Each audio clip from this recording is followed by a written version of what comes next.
vamos a ir a la palabra de Dios, Romanos capítulo 9. Vamos a continuar después de varios meses de no estar en Romanos.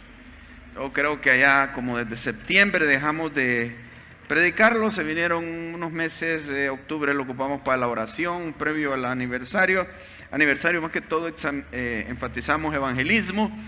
De ahí vinieron todo lo de diciembre, diferentes predicaciones, y enero pues comencé con los 2 primeros domingos hablando del tema del año, lo que les invito a que hagamos, que ganemos a alguien para Cristo, que como ejército tengamos esa actitud militar de obedecer al Rey de Reyes y Señor de Señores, y también como individuos, que esta sea nuestra meta personal, ganar a otros para el Señor Jesús. Entonces ahora vamos a continuar el libro de Romanos capítulo 9. Vamos a orar antes que Dios nos esté ayudando. Pero, bueno, sí, hagámoslo así. Padre, te damos las gracias por darnos este tiempo. Pedimos que nos abras el corazón para poder ser edificados y entender tu palabra. Gracias por el Espíritu Santo que se perfecciona en nuestra debilidad, o más bien nos hace fuertes en nuestra debilidad. Se perfecciona su poder en nuestra debilidad. Gracias, Señor, gracias. Pedimos que tú te glorifiques en el nombre de Jesús. Amén. Romanos capítulo 9. Vamos a tocar hoy una verdad que para mí es una de las verdades más asombrosas de la Biblia, por la seguridad que nos trae, el consuelo, la dulzura del amor de Dios con nosotros. Aunque quiero advertirles, es una doctrina aborrecida, controversial en algunos medios. Para mí ya no, pero para algunos sí. Extraño, pero así son las cosas. Jesús es muy amado por muchos, pero también es aborrecido por otros. Así sucede. Y así son las verdades de la Biblia, no se extraña. Pero aquellos que las hemos entendido, se nos despejan un montón de dudas. Ahora, ya lo van a entender por qué, pero antes de eso les quiero prevenir o explicarles, algunos de ustedes lo sabrán o no. En el mundo evangélico hablando de este punto, hay 2 bandos, digamos. No que esté dividido, pero hay 2 posiciones teológicas. Se le llama una la posición arminiana y a la otra la posición calvinista. Yo fui arminiano, o sea, de la doctrina que vengo, de la línea que vengo, han sido arminianos, pero al cabo del tiempo, leyendo por mí mismo y especialmente bajo la influencia de Charles Spurgeon, el príncipe de los predicadores, hubo un mensaje que me cambió totalmente. Y por cierto, les digo, estaba en San Miguel una noche, en una pastelería Lorena, creo que se llama. Me estaba deleitando enormemente de ese mensaje de Spurgeon que se llama La elección. Y me estaba refutando, comienza el mensaje refutando, y me estaba quebrando todas mis resistencias. Pero yo estaba gozándome, porque estaba entendiendo. Y ahí estaba yo, cuando veo afuera de la ventana, y venía Rolando Magaña con su esposa. En una época que estaban viviendo en San Miguel. Ese era el día en que en mí estaba cambiando todo el esquema que tenía arminiano. Y disfruté de esta doctrina, que es la doctrina de la predestinación, por cierto. Ahora, entonces yo me paso a la posición calvinista, pero en cuanto a lo que tiene que ver con salvación, porque ahí hay otras cosas que no estoy de acuerdo, en otros aspectos ya más históricos, ¿no? O escatológicos. Entonces, claro, esto yo lo digo, pues mi posición es calvinista, pero yo no estoy por esto de que sigo a Calvino. O sea, no necesariamente el que es calvinista es que sigue a Calvino, sino que así se le ha llamado. Entonces uno identifica arminiano o calvinista. Tampoco es para entrar en controversia con hermanos en Cristo que uno ama, que son arminianos, tampoco es de estar en controversia. Pero yo les quiero explicar esta mañana lo que creo, pero basándome en la Biblia. ¿Por qué lo creo? Creo que esta es la interpretación de la palabra de Dios, porque este es el punto donde Romanos va a tocar este tema, el libro de Romanos. Y por cierto, se toma 3 capítulos, el 9, el 10 y el 11, para explicarlo, de diferentes ángulos. Y aquí va a entrar el pueblo de Israel y va a entrar los patriarcas, en base a lo cual se va a hablar de este tema, precisamente. Vamos a comenzar leyendo el versículo 1.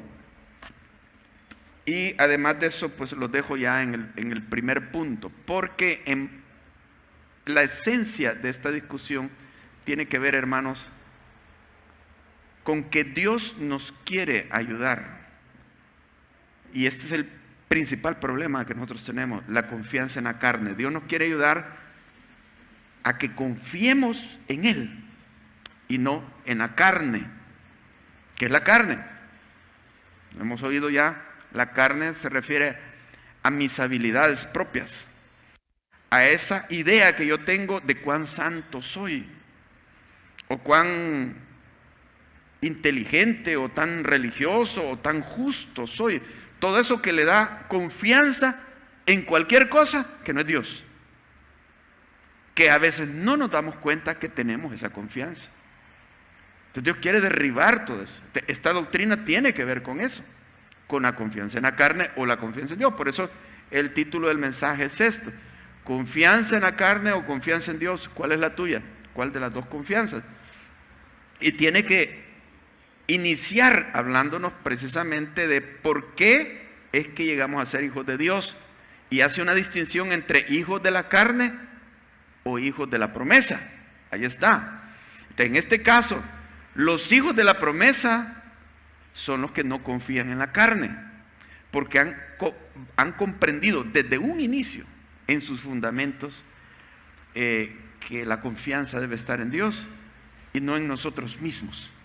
Es difícil eso muchas veces, y yo creo que toda la vida cristiana consiste en que Dios sigue trabajando en nuestra vida para que dejemos de confiar en nuestra carne y confiemos totalmente en Dios.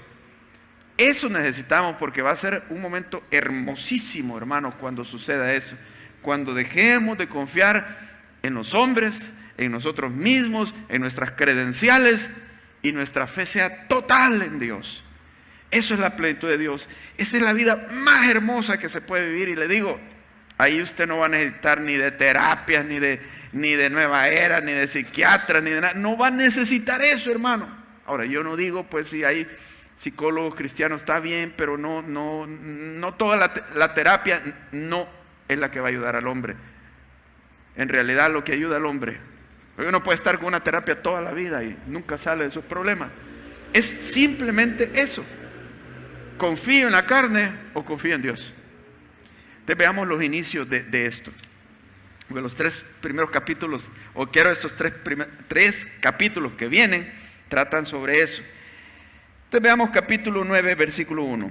Verdad digo en Cristo, no miento, y mi conciencia me da testimonio en el Espíritu Santo, que tengo gran tristeza y continuo dolor en mi corazón, porque deseara yo mismo ser anatema, o sea, maldito, separado de Dios, de Cristo, por amor a mis hermanos, los que son mis parientes según la carne, que son israelitas, de los cuales son la adopción, la gloria, el pacto, la promulgación, la ley, el culto y la promesa, y las promesas, de quienes son los patriarcas, y de los cuales según la carne, pero según la carne, ¿vino quién? Cristo, porque es pariente de ellos en la carne.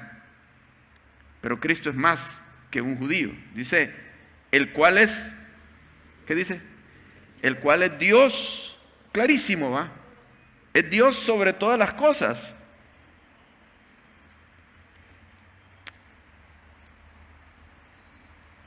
Bendito por los siglos. Amén. No que la palabra de Dios haya fallado, porque no todos los que descienden de Israel son israelitas, ni por ser descendientes de Abraham son todos hijos, sino en Isaac te será llamada descendencia. Esto es, no los que son hijos según la carne son los hijos de Dios, sino que lo son los que son hijos según la promesa, son contados como descendientes. Bien, vengamos acá.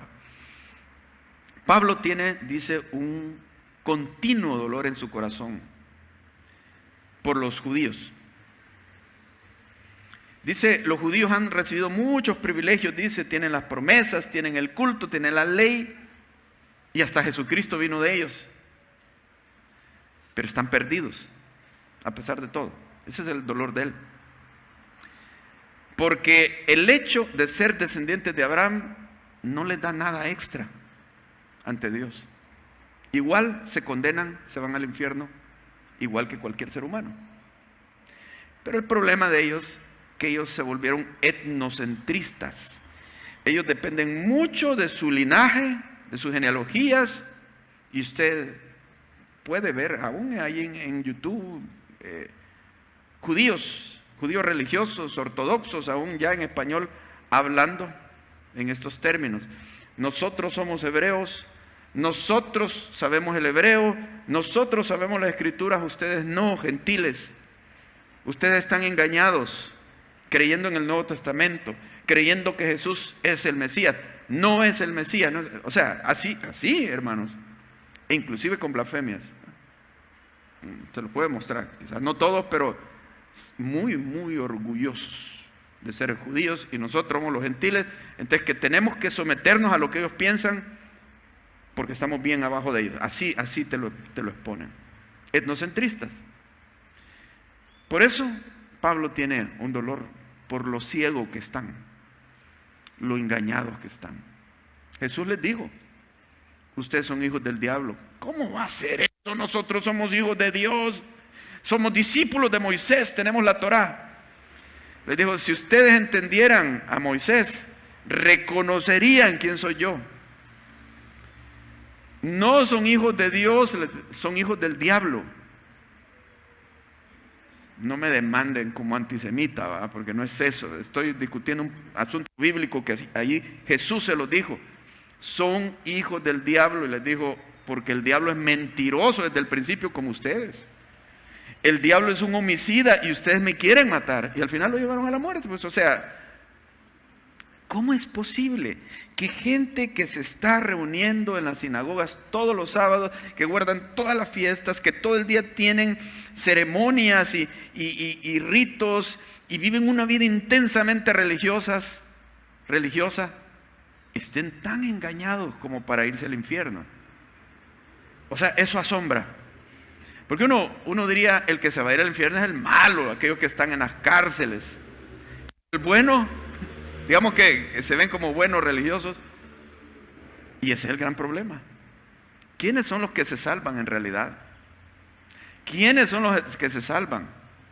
No son los judíos, no son los católicos, no son los evangélicos, no es alguien que por pertenecer a una religión. Los que se salvan son los hijos de la promesa, y eso significa los que Dios dijo que se van a salvar. Desde aquí ya estoy poniendo controversia, porque en la mente de unos está surgiendo, pero entonces, ¿y si alguien se quiere salvar? ¿Y si Dios no dijo que se salvaba? Sigamos. Ahora, les digo que mucha de esta explicación va a ir en el mensaje del otro domingo, pero el objetivo de este domingo es nada más establecer si la Biblia habla de la predestinación o no, e interpretar bien lo que significa el término predestinación, establecerlo. Porque lo digo porque cuando comenzamos este tipo de pláticas, algunos, en lugar de considerar eso, empiezan a discutir. No, pero Dios no puede ser injusto, que no sé qué, ¿por qué escoge a unos y a otros no? No. Establezcamos primero si en realidad la Biblia habla de la predestinación. Ok. Esto nos lleva a una situación, hermanos. Pablo ha refutado a los judíos muchísimo. Entonces ven en el libro de los Hechos discutiendo con los judíos y refutándoles. Entonces alguien podría acusar a Pablo de que Pablo odia a los judíos. Entonces él está aclarando, no los odio. El hecho de que los refute y que les haga ver el error en el que están y la condenación en la que están, no significa que los odie. Tengo un dolor y una tristeza profunda cada día por ellos. Así. Me duele lo que está pasando con ellos. ¿Cómo no advirtieron que Jesús es el Mesías tan esperado? Y al contrario de recibirlo, lo han odiado tanto. Le dolía, hermano. Igual que a nosotros, cuando hablamos del infierno con las personas, no lo hacemos con gozo, porque sabemos lo que eso significa. Imaginémonos el asunto del infierno, o razonemos sobre eso. La gente al morir se va al infierno, hermano. Se va al infierno. Si no nace de nuevo, Jesús dijo, no puede ver el reino de Dios. No se salvan porque sean de alguna religión o porque hagan sus mejores intentos y porque tienen sinceridad. No se salvan por eso. Y por esa razón tenemos el mandato y aún Pablo lo dijo, me es impuesta necesidad y ay de mí si no predico el evangelio. Tengo que predicarlo, es urgente, porque la gente se va al infierno. Esa es la peor desgracia de todas, hermano. Porque aquí perdió un negocio, va, pero eso es pasajero. Que estoy enfermo, claro, es duro eso. Pero usted puede estar en el infierno o puede estar enfermo y salvarse. Y alguien puede estar muy saludable y se fue al infierno. ¿Quién está peor? El que se va al infierno. Esa es la más urgente necesidad. Que la gente reconozca a dónde va. Esta vida es pasajera. Y todo lo que yo haga aquí, triunfo y saque todas mis carreras, no es la realización de la vida. Eso se acaba pronto, hermano. Y viene la gran eternidad. ¿Dónde les va a pasar? Y yo quisiera decir que no hay infierno. Que no existía el infierno. Pero para ser honesto, al leer la Biblia, ahí está claro el infierno. Y un infierno eterno. Y yo me engañaría y los engañaría a ustedes diciendo que no hay infierno. Aunque algunos religiosos prefieren hacerlos, como los testigos de Jehová y otros. Prefieren negar porque es tan horrible la situación, que mejor no nos perturbemos pensando en eso. No pensemos en la muerte. Algunos esa es la filosofía. Y a los que predican que hay un infierno, los acusan de odiar. No se trata de eso. Solo estamos advirtiendo. Hay un infierno. Da tristeza a veces, ¿verdad? Que dicen, se murió tal cantante, y el cantante era un malvado, pero la gente siempre dice, que Dios lo tenga en su gloria. Allá te voy a ver en el cielo, fulanito. ¿Quién sabe, hermano? Son los mejores deseos desde aquí, pero allá, hermanos, la Biblia habla de que hay un infierno. Entonces, sería mentirles diciendo que no hay. Y razonemos de esta manera. ¿Verdad que existe la luz? Es evidente a todos. ¿Existen las tinieblas? ¿Existe la oscuridad? Existe, hermano. Existe lo bueno, ¿verdad? Pero ¿existe la maldad o no? No existe la maldad. Existe la maldad. Existe el cielo. Existe el infierno. Esto va con toda la lógica de la creación de la naturaleza que Dios ha hecho.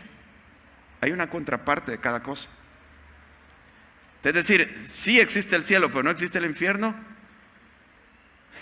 Queda cholco el asunto. O sea, ahí no se cumple, pues. Por preferencia de que no queremos que exista el infierno. Sí existe, hermano. Existe la luz, existe la tiniebla, existe el bien, existe el mal. Y vayan examinando la naturaleza. Todo es así. Ahora, y no solo por esa lógica, sino porque la Biblia dice que sí hay infierno eterno. Pero es tan horrible pensar eso que una persona se puede estar quemando toda la eternidad y decir, y no tiene esperanza de salir un día. Quisiera decirles que sí, pero no. La palabra de Dios, Jesucristo, no da otra salida. es eterno. No se pueden hacer misas y sacar a la gente. No existe un purgatorio. Es cielo o infierno, y aquí se toma la decisión en esta vida. Y la gente no está interesada en su mayoría en darse cuenta. No nos produce tristeza esto y dolor en nuestro corazón, así como Pablo. Y no lo decimos porque odiamos a la gente y queremos condenarlos y que sientan. No. Lo decimos con dolor, con consternación, con ganas de llorar. Y de la gente que no ha querido reconocer a Jesús como su Salvador. Pero dice la gente también, pero fulano es bueno. Nadie se va a salvar. La Biblia dice que no hay bueno, ni uno, ni un bueno. Ahora, a los ojos de los hombres, pues, pero a los ojos de Dios no hay ningún bueno. Y Dios es el que decide quién se salva. Le pongo dos casos bien interesantes en el Nuevo Testamento. No voy a utilizar los textos bíblicos, solo se los voy a relatar porque nos vamos a tardar más. El primero de ellos es el caso de Nicodemo. ¿Quién era Nicodemo? Dice uno de los principales de los sacerdotes, o sea, era un experto en la Torá, en la ley de Dios. Era un hombre disciplinado, que ayunaba, que oraba, guardaba el sábado y todas esas cosas que están en la ley. Entonces vino a Jesús una noche y le dijo: Maestro, sabemos que has venido de Dios porque nadie puede hacer las cosas que tú haces. Y Jesús, sin rodeos, le dice así de repente: de cierto te digo que el que no nace de nuevo no puede ver el reino de Dios. Y le añade: te he dicho que te es necesario nacer de nuevo. Al religioso, hermano, al experto en la Torá, al que habla de Dios y guarda los mandamientos y los ritos, o sea, guarda entre comillas, ¿verdad? Porque la Biblia dice que nadie los guarda así como debe de ser. Y le dice Jesús, en lugar de ponerse a platicar con él, le dice de un solo: te es necesario nacer de nuevo. ¿Qué nos transmite esto? Que no era salvo el hombre, por más religioso que fuera. No era salvo. Es que ¿quién es el que se salva? El que nace de nuevo, no el que tiene títulos teológicos, ni otro tipo de cosas, ni grandes ministerios, ni actividades, ni nada. Es el que nace de nuevo. Primero, tiene que suceder, nacer de nuevo. Puedo tener un pariente, muy buena gente, muy amigo conmigo y todo, pero no ha nacido de nuevo. Y eso preocupa, porque no puede ver el reino de Dios. No puede ver el reino de Dios si no nace de nuevo, del agua y del espíritu. Claro, no está refiriendo a lo físico. Entonces, si mi primo no ha nacido de nuevo, yo lo lamento, pero si muere va al infierno. Si ¿qué? Gran amigo no ha nacido de nuevo, lo siento, no va al cielo, no puede ver el reino de Dios. El otro caso es Cornelio el centurión. El primero era judío, este es un romano. Hechos 9, Hechos 10 creo. Dios se le revela al apóstol Pedro y le dice: manda a llamar, o ve a la casa de uno llamado Cornelio. Se le ha aparecido un ángel. Él llega y, bueno, acortando el camino, Pedro predica y se convierte Cornelio, toda su familia y sus allegados. Pero dice la Escritura que la revelación que le dio el ángel fue: le vas a hablar, o sea, el Cornelio recibió el mensaje: manda a llamar a Pedro, a Simón Pedro, él te hablará palabras por las cuales serás salvo tú y tu casa. Pero antes había descrito a Cornelio de esta manera la Biblia, que Cornelio era un hombre temeroso de Dios, un hombre piadoso y que hacía muchas limosnas en el pueblo. Y a la hora que se le apareció el ángel, ¿saben qué estaba haciendo Cornelio? Estaba ayunando y orando. O sea, era un hombre íntegro, piadoso, y no era salvo. No era salvo, porque cuando le dice el ángel, te hablará palabras por las cuales serás salvo, porque no era salvo. O sea, un religioso no por ser religioso ha nacido de nuevo, hermano. Por más que haga, no ha nacido de nuevo. Entonces esto nos hace pensar en nuestros parientes y amigos. Y para que no parezca horrible la situación, nos consolamos con decir, no, pero él es bueno, él es bien intencionado, quizás por ser sincero Dios lo va a salvar. No lo salva por ser sincero. Tiene que nacer de nuevo. Ahora, puede ser que por esa sinceridad que él tiene, igual que como le dijo a Cornelio, Dios ha oído tus oraciones, ha visto tus obras. Dios se ha acordado de ti, le dijo a Cornelio. Por eso manda a llamar a Simón para que te hable, pero la salvación va a ser no por las obras que está haciendo, sino cuando oigas el mensaje que te va a dar Simón y tú creas. Tenía que creer en el mensaje y recibir a Cristo para ser salvo, no por las buenas obras. Clarísimo. Y Dios no va a alterar eso, porque Él ya lo dijo. Como que nosotros le vamos a ganar a Dios. Y como, no, Señor, aquí venimos, la mayoría del pueblo protesta contra ti, la mayoría de los hombres decimos que la salvación también sea por sinceridad, por buenas intenciones de todos. Y Dios va a decir, ay, sí me equivoqué, perdone, vaya, pues está bien, ya que quizás la mayoría de gente así como se va a salvar por ser sincera. No, Dios ya lo dijo, no es por la sinceridad. Tiene que nacer de nuevo, tiene que escuchar el evangelio, creer en Jesucristo, doblar sus rodillas ante Él y confesar, Jesús es el Señor, Jesús sálvame, perdóname. Entonces, todo eso, hermanos, no les da a pensar que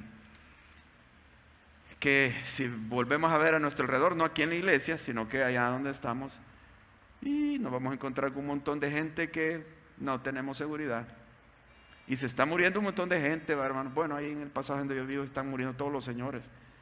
Ya mis papás se fueron y ya el vecino de la par se fue hace como 2 meses y así un montón, ya están en la edad. Pero otros más jóvenes también se están muriendo. Así que hay dolor en nuestro corazón por esto. Pero sigamos. Parte del dolor de Pablo nos lo va a explicar de esta manera. El asunto es que a pesar de ser judíos, dice, y tienen las promesas, y tienen la ley y todo, no son salvos. Y a pesar de ser de la sangre de Abraham, le llama los hijos de la carne. Ellos son hijos de la carne, pero no son los que se salvan. ¿Por qué? Porque es cierto, el Antiguo Testamento le llama hijos a los judíos, pero hijos en este sentido. Por ejemplo, cuando va Moisés a hablar con Faraón y le dice que Jehová lo ha mandado, y Jehová dice, deja ir a Israel, o sea, que lo libere de la esclavitud en que los tienen, deja ir a mi hijo, dice. Pero ¿en qué sentido Israel es hijo de Dios? Porque Dios se le reveló al papá de ellos, a Abraham, a los patriarcas Isaac y Jacob. Entonces, por el hecho de ser parientes de ellos, tienen la sangre de ellos, son hijos en la carne. Es un parentesco en la carne, un parentesco sanguíneo. Entonces ellos creen que son hijos, porque como son hijos de Abraham, claro, Jesús les dijo, si Dios puede sacar hijos de Abraham aún de estas piedras, o sea, no es la gran maravilla. Entonces dice que no son los hijos sanguíneos los que van a ser salvos. Sus hijos, hermanos, no van a ser salvos porque son hijos de un evangélico. Tienen que creer en Jesús. Tienen que nacer de nuevo, hermano. Y por eso hay que procurar que los niños lleguen a Jesús de su corta edad. Va a haber que hacer un trabajo. Aunque usted vea que no se portan mal, tienen que nacer de nuevo. A veces hijos bien correctitos, cuando llegan a la adolescencia, se descarrían. Y los papás confiados que habían aprendido bien las cosas de Dios, puede ser, sepan mucho de la Biblia, pero no han nacido de nuevo. Porque eso implica un cambio espiritual. Y el cambio espiritual es un cambio de rumbo también. Ahora, sigamos entonces con capítulo 9, versículo 6, no que la palabra de Dios haya fallado, pero no todos los que descienden de Israel son israelitas. Y vamos al 8, esto es, no los que son hijos según la carne son los hijos de Dios, dando a entender que no por ser israelitas, no por venir de Abraham, son hijos de la carne, la misma consanguinidad con Abraham, sino que los que son hijos según la promesa son contados como descendientes, porque la palabra de la promesa es esta: por este tiempo vendré y Sara tendrá un hijo. Y no solo esto, sino también cuando Rebeca. Bueno, quedémonos acá. En Abraham, Isaac y Jacob, Dios está poniendo un patrón. Dios se presentaba en el Antiguo Testamento: yo soy el Dios de Abraham, Isaac y Jacob. Eso es antes que existiera la ley de Moisés, no tiene que ver con la ley de Moisés. Dios establece un patrón que lo va a aplicar a nosotros, los gentiles, los no judíos, los creyentes de los últimos tiempos. Ya después de la ley, que pasó el pacto de la ley, Dios aplica de nuevo el patrón, y aún durante la ley, eso no termina, el patrón de Abraham, Isaac y Jacob. Primero, hemos oído, creyó Abraham a Dios y le fue contado por justicia. Es la base para saber que Dios va a salvar por la fe, no por las obras. Creyó Abraham a Dios y fue justificado, fue salvo. Pero viene el otro patrón, que es que Dios escoge a alguien antes de que nazca. Y el que Dios escoge, ese es el verdadero hijo de Dios. Por ejemplo, Isaac. Dios le había dicho a Abraham: te voy a dar un hijo, te voy a dar un hijo. Y Abraham, para ayudarle a Dios, se mete con la sierva y tienen un hijo, Ismael.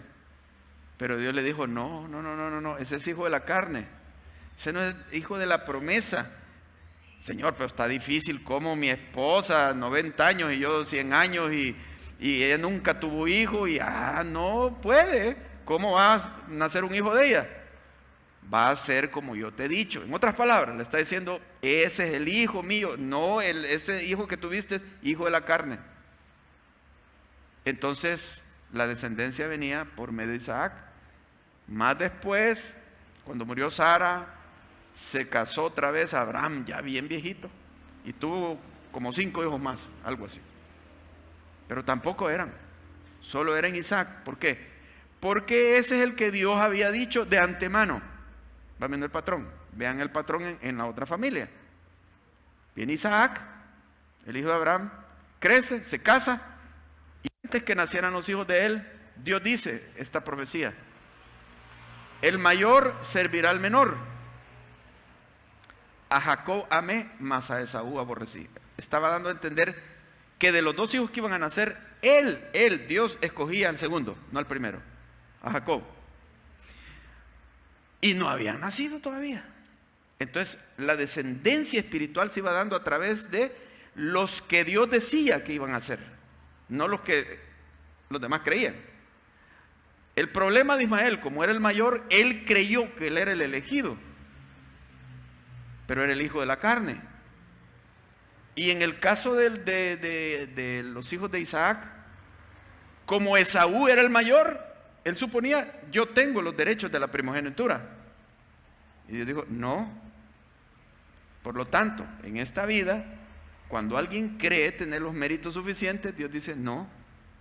Pero yo soy de tal religión y yo tengo 30 años de ser religioso y llevo aquí.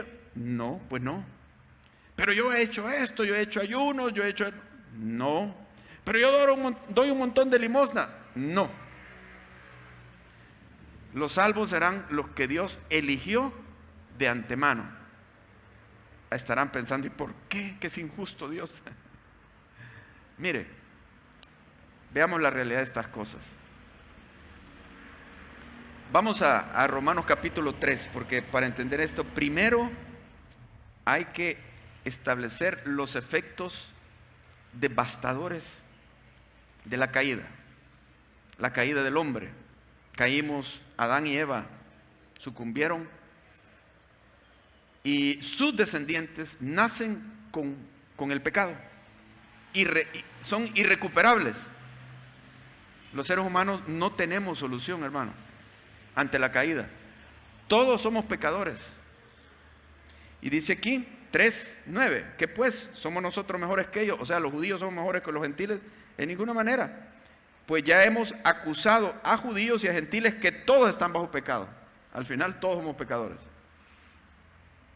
Como está escrito, no hay justo ni aun uno. No hay quien entienda, no hay quien busque a Dios. Todos se desviaron, a una se hicieron inútiles todos. No hay quien haga lo bueno, no hay ni siquiera uno, y sigue adelante.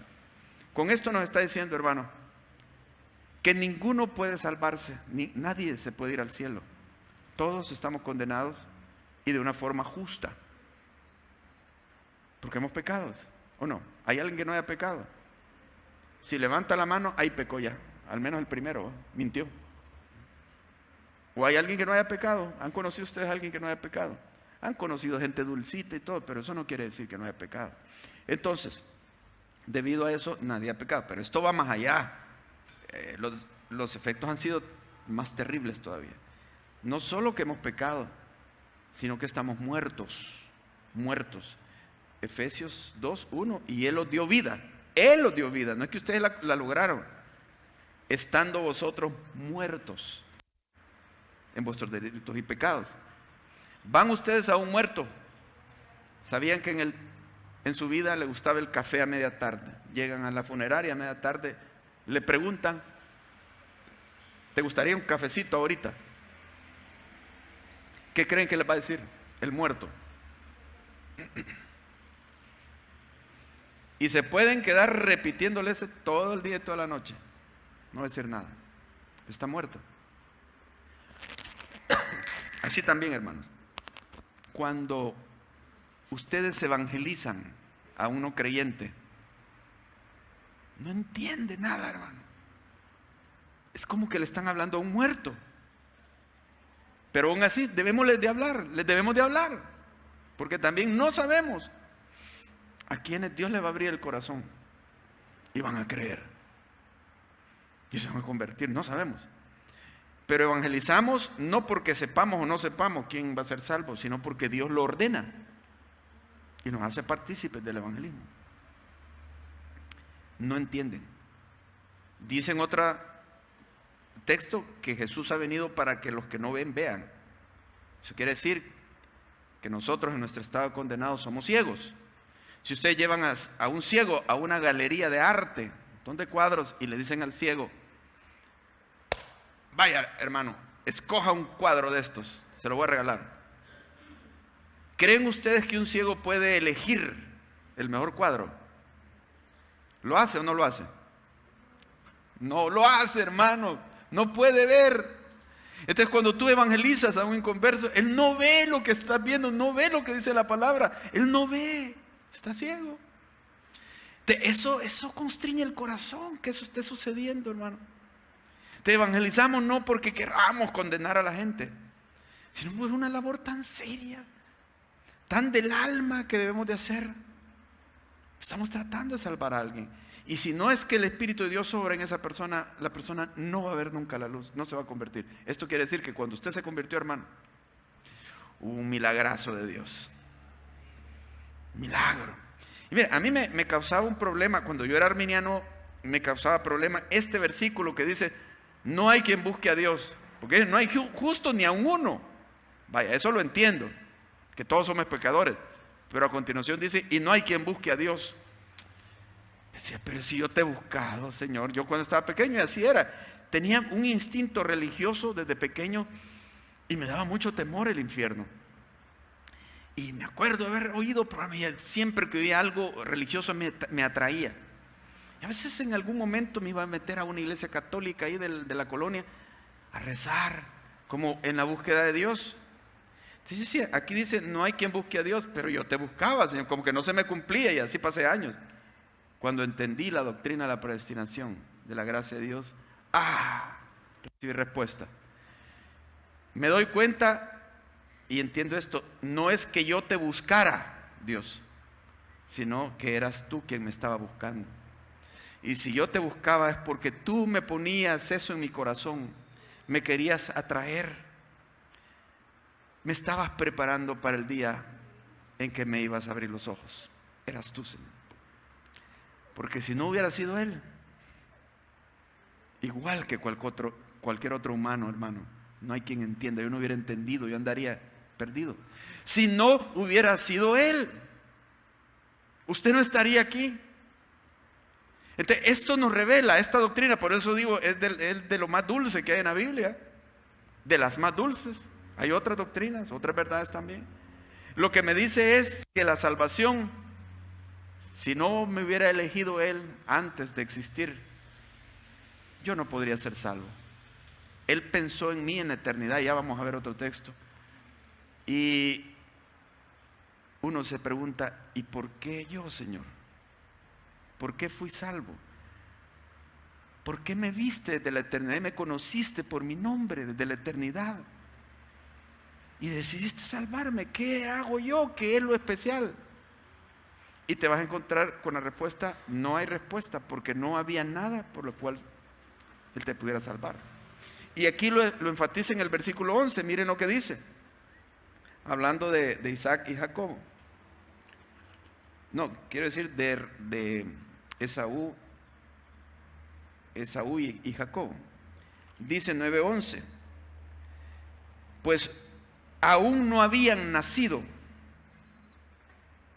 ni habían hecho ni bien ni mal, para que el propósito de Dios, óigalo bien, conforme a la elección, no conforme a las obras, sino conforme a la elección, que permaneciese.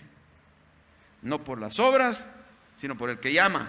O sea, usted es salvo no por las obras, sino porque Dios lo llamó. Porque Dios determinó y dijo: sé salvo, yo te salvo. Y te dio el arrepentimiento y le dio la fe para convertirse. Y le abrió los ojos. Vamos a Efesios capítulo 1, versículo 4. Nos dice así también: según nos escogió en Él antes de la fundación del mundo, para que fuésemos santos y sin mancha delante de Él. No te escogió ya casi convirtiéndote, como para decir: yo lo veo que como que me va a recibir, pues lo elijo. No, mucho, para que no le quede dudas a nadie, y dudas a nadie, ya ande pensando de que Dios me escogió porque yo iba a ser pastor un día. Dios me escogió porque yo iba a ser diácono un día. Dios me escogió porque vio que yo era bueno. No hay ningún motivo por el cual Dios te haya escogido. Te escogió, ¿sabes por qué?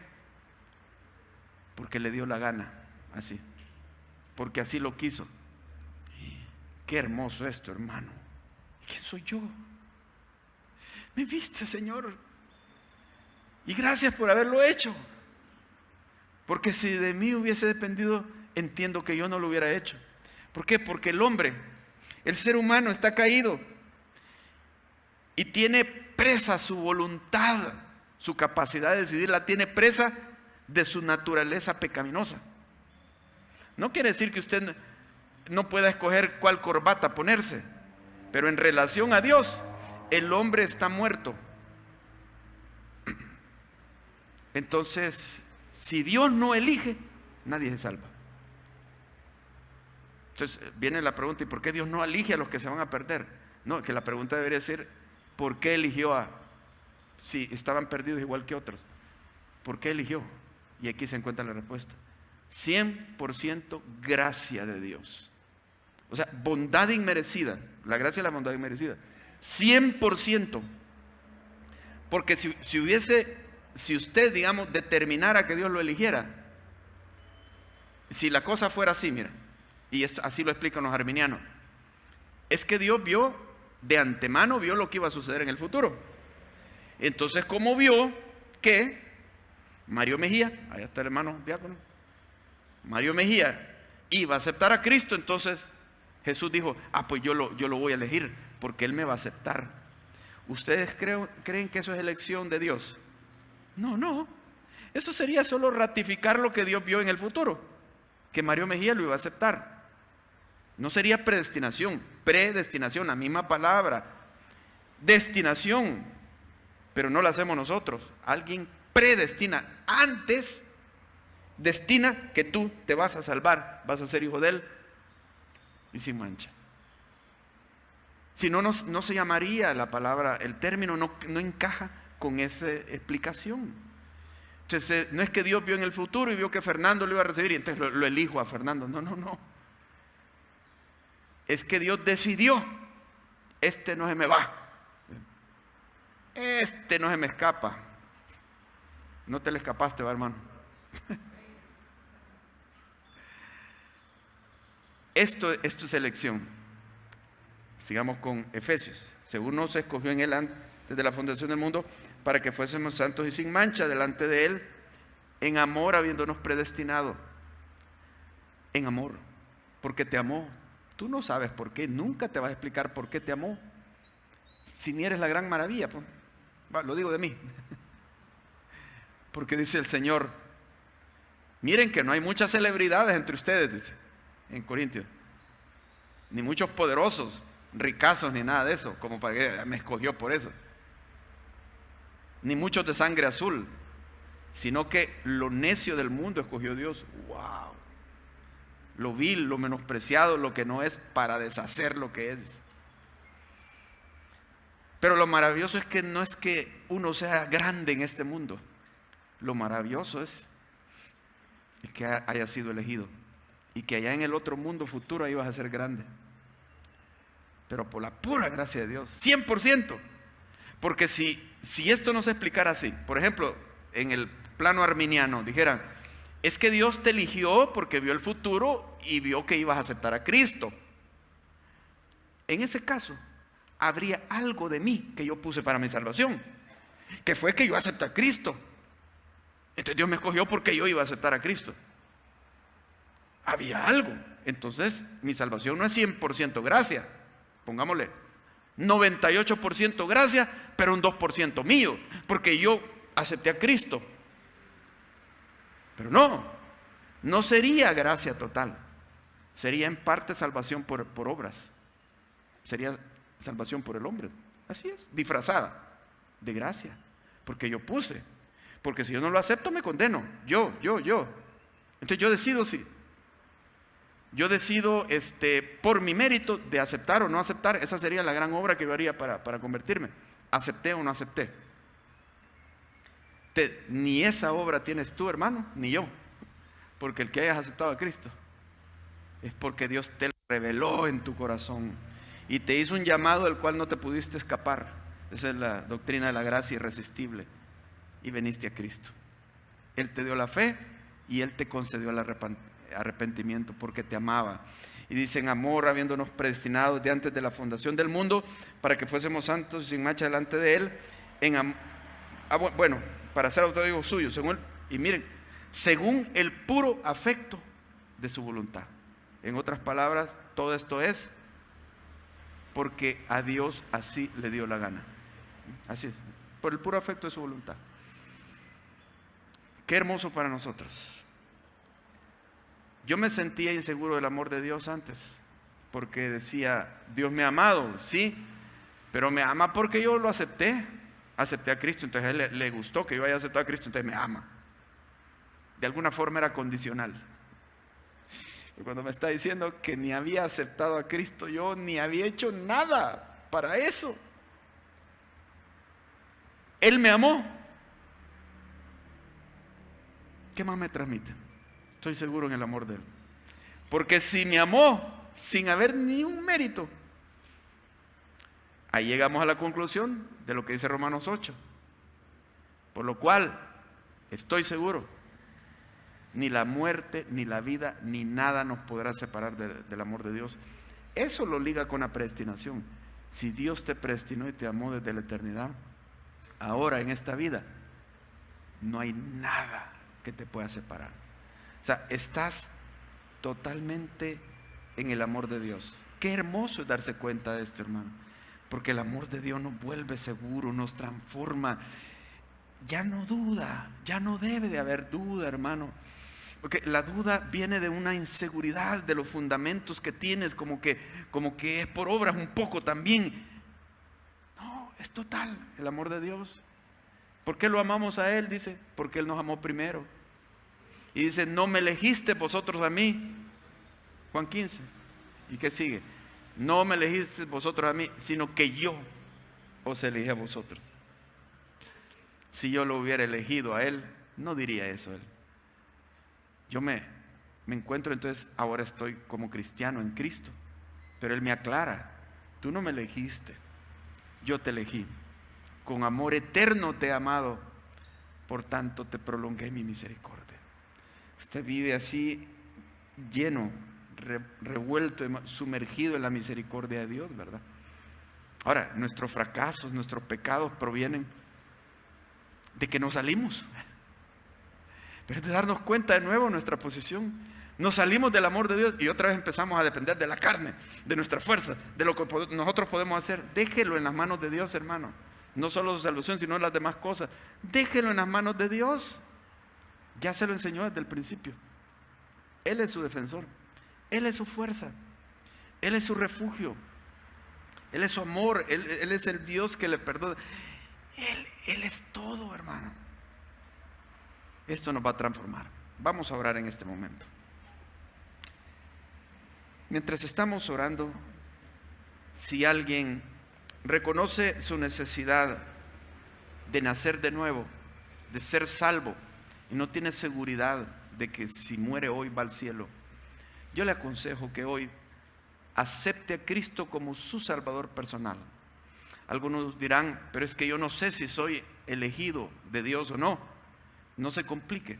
Si usted tiene el deseo de aceptar a Cristo es porque es elegido.